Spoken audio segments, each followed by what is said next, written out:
Hello, in this video we're going to find the domain of this logarithmic function. So if it was just the log of x, then we could say that x is greater than 0 and we'd be done, right? Only positive numbers are allowed. We can only take the log of a positive number. So here it's not x though, it's this. So this whole thing has to be positive.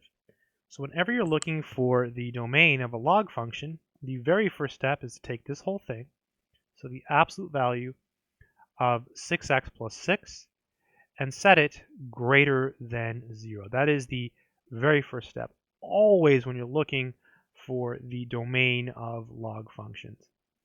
Okay, so let's think about this. You might say, wait a minute, the absolute value is always positive. That's not true. If you have the absolute value of a, that's actually greater than or equal to 0. So there is that rare case when it's equal to 0. So we can say that this is always true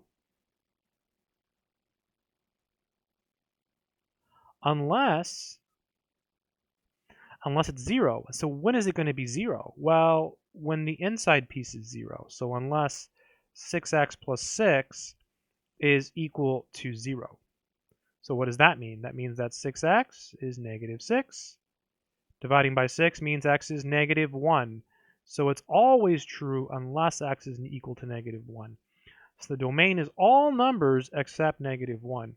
So to draw a picture to express that, you would draw a number line, and then you plot your negative 1, and then you basically just shade in everything else. So all of this stuff over here, and all of this stuff over here. So you have to throw away the negative 1. The way to do that is to use like these opposing parentheses. So the final answer in interval notation would be negative infinity to negative 1, but you don't include it, union, then you start at negative 1, but you don't include it, all the way to infinity. And that would be the domain of this logarithmic function.